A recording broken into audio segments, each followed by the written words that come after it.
안녕하세요.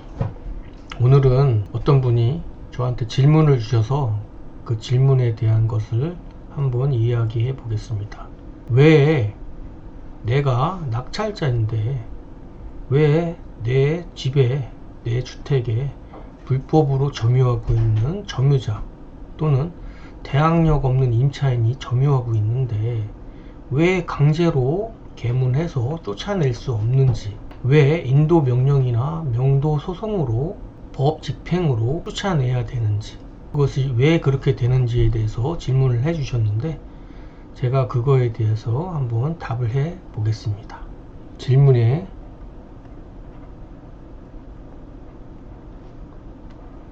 왜 내 주택, 건물에 불법 점유자 또는 대항력 없는 임차인을 강제로 명도 또는 퇴거 못 시키는지, 왜 명도 소송 또는 인도 명령인 법적인 절차로 퇴거나 명도해야 되는지, 이 질문이시거든요. 이 질문의 해답은 아주 간단합니다. 여러분들도 아마 알고 있을 겁니다. 이 해답은 일단 물권을 알아야 됩니다. 여러분들, 물권.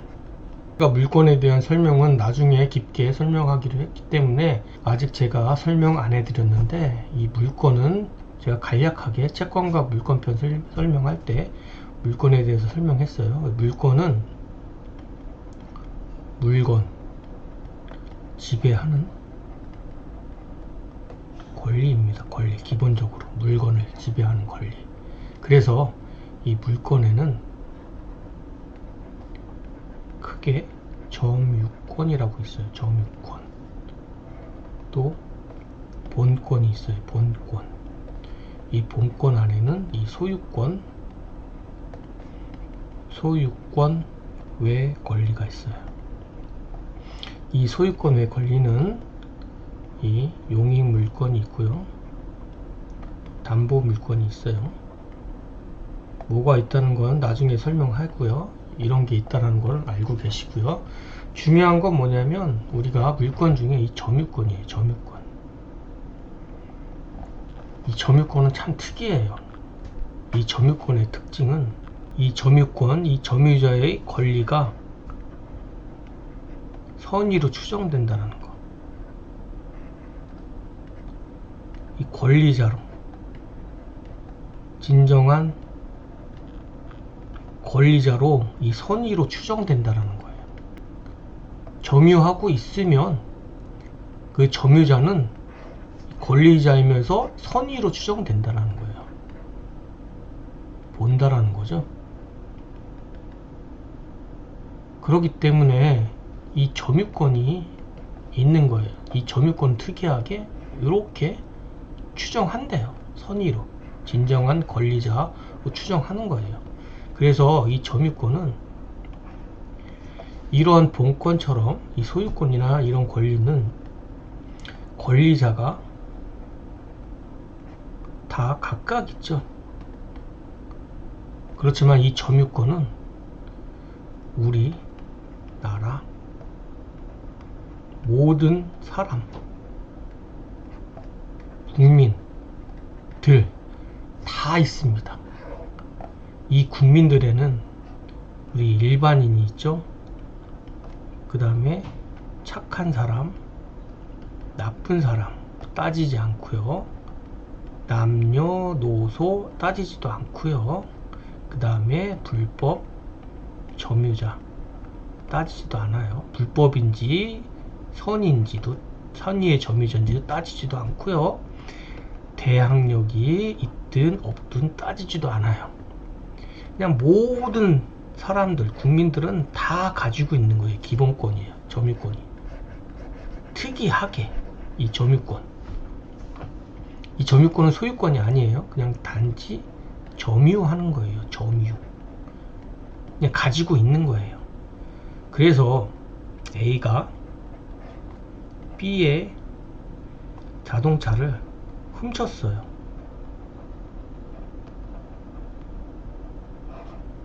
얘 거를 얘가 훔쳤어.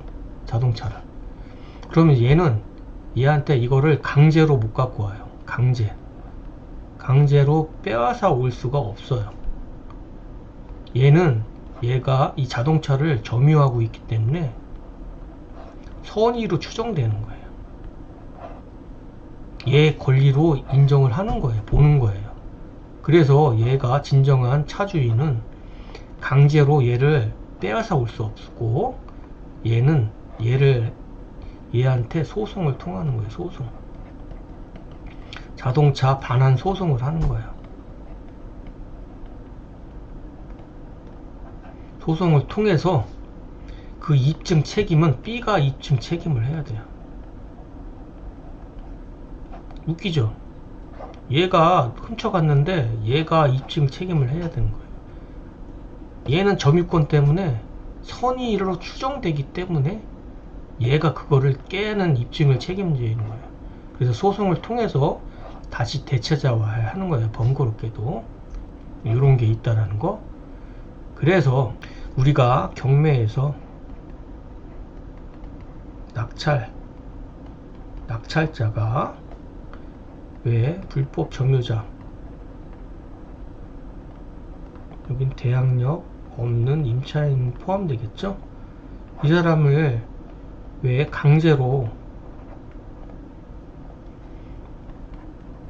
퇴거 못 시키냐, 명도 못 시키냐면, 이 불법 점유자는 또 대항력 없는 임차인은 기본적으로 점유권이 있어서 그런 거예요. 점유권. 얘가 여기에 살고 있는, 점유하고 있는 권리가 선의로 추정돼서 그래요. 그리고 아까 여기 자동차 훔쳐간 사람, 뺏긴 사람, 진짜 이 사람이 낙찰자고 이 사람이 불법 점유자인 거예요. 그래서 이 불법 점유자도 선의로 추정되는 거예요. 점유할 권리가 있다라고 하는 거예요. 그래서 그걸 깨기 위해서는 강제로 퇴거를 못 시키는 거예요. 강제로 명도를 못 시키고, 할 수 있는 방법이 경매 같은 경우는 인도 명령 하는 거고요. 공매 같은 경우는 명도 소송을 해야 돼요. 공매에서는 인도 명령 제도가 없어요. 그래서 명도 소송을 해야 되고, 경매에서는 인도 명령을 신청해야 돼요. 근데 이거는 한 번밖에 사용을 못 해요. 그리고 낙찰 대금 6개월 후에는 인도 명령을 신청 못하고, 이때는 명도 소송을 해야 된다라는 거. 그리고 이렇게 경매와 공매에서도 불법 점유자는 이렇게 내보내고, 또 이런 경우가 있어요. 낙찰을 받았는데 여기에 대항력 없는 임차인이 점유를 했어요. 그래서 이 낙찰자는 이 사람을 상대로 인도 명령을 신청했어요. 그래서 집행하려고 찾아갔어요. 주택에 갔는데 여기에 대항력 없는 임차인이 없고 다른 점유자가 있는 거예요. 그러면 법원에서는 집행을 못해요. 이 집행은 이 사람을 상대로 나온 거거든요. 근데 갔더니 다른 점유자가 있어. 그러면 인도 명령은 할 수가 없어요. 집행을 할 수 없어요. 이 사람도 점유권이 있기 때문에, 추정되기 때문에, 선의로 추정되기 때문에. 그래서 이 낙찰자는 다시 이 사람을 상대로 인도 명령은 1회밖에 사용을 못하기 때문에 명도 소송을 가야 되는 거예요. 그럼 명도 소송을 가면 인도 명령도 한 3개월 걸리는데, 이 3개월 또 이 명도 소송은 6개월에서 1년 걸리면 거의 1년, 소송, 이런 기회비용이 날아가는 거예요. 그렇기 때문에 이 낙찰자들이 인도 명령 신청할 때 같이 하는 거예요. 점유 이전, 금지, 가처분. 요거 두 개를 같이 신청하는 거예요. 그런 경우가 생길 수 있기 때문에 요거를 방지하기 위해서 이 사람이 이 사람으로 점유가 바뀐다 하더라도 점유 이전 금지 가처분을 이 사람 상대로 해놓을 경우에는 이 집행했을 때 이 사람이 있다 하더라도 이 사람을 명도할 수 있는 거예요. 그래서 이 두 가지 신청을 같이 하는 거예요, 대부분. 요거는 나중에 명도 기법에서 중요하기 때문에 요 내용 때문에 요것도 신청하지만 요거는 점유자 압박용이에요. 요거는 따로 제가 설명해 드릴 거고요. 그래서 이 두 가지 권리를 신청한다라는 거. 너무 또 깊게 들어갔네요. 이거 설명하다가 여기까지 왔네요. 하여튼간 위로 올라가서 왜 내 주택에 불법 점유자 또 대항력 없는 임차인을 강제로 명도나 퇴거를 못 시키냐, 왜 소송으로 통해 법적인 절차를 통해서 왜 퇴거나 명도를 해야 되느냐, 그거는 그 불법 점유자가 이 물권인 점유권을 갖고 있기 때문에 그렇다는 거. 이 점유권은 진정한 권리자 또 선의자로 추정된다라는 거. 그래서 그 추정을 갖고 있기 때문에 그 추정을 깨기 위해서는 법적인 절차로 그것을 깨야 된다라는 거. 그리고 나중에 물권에서 배울 건데 또 깊게 가네요. 여기에는 물권적 청구권이 있어요. 채권에도 채권적 청구권이 있지만 이 물권에도 물권적 청구권이 있습니다. 이 점유권에도 첫 번째 점유 반환 청구권이 있고요. 점유 예방 청구권, 점유 제거 청구권, 예방 청구권, 제거 청구권, 반환 청구권이 있어요. 이 물권적 청구권이라는 힘이 부여가 돼요. 점유권에서. 이 불법 점유자도 점유권을 강제로 침탈되면 얘는 이 반환 청구권으로 다시 가져올 수 있어요. 점유권 때문에 강제 개방하거나 명도할 수 없다라는 거. 아까 요거 왜 인도명령 신청하고 점유이전 가처분 신청까지 왜 하는지에 대해서도 또 깊게 좀 들어갔네요. 자, 설명이 여러분 마음에 드셨는지 모르겠네요. 제 나름대로 최선을 다해서 설명해 드렸습니다. 왜 강제로 이 불법 점유자들, 양력이 없는 임차인들을 내보낼 수 없는지, 강제로 퇴거를 못 시키는지는 그 사람들도 기본적으로 점유권을 갖고 있기 때문에 그렇습니다. 이 점유권은 모든 국민들이 다 기본적으로 가지고 있는 물권에 관한 힘입니다.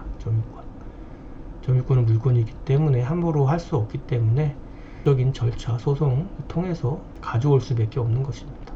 너무 간단하고 쉬운데 여러분들이 모르기 때문에 어렵게 느껴지는 거고요. 이유를 확실하게 제가 여러분께 설명해 드렸습니다. 오늘 수고했고 다음 시간에 뵙겠습니다. 감사합니다.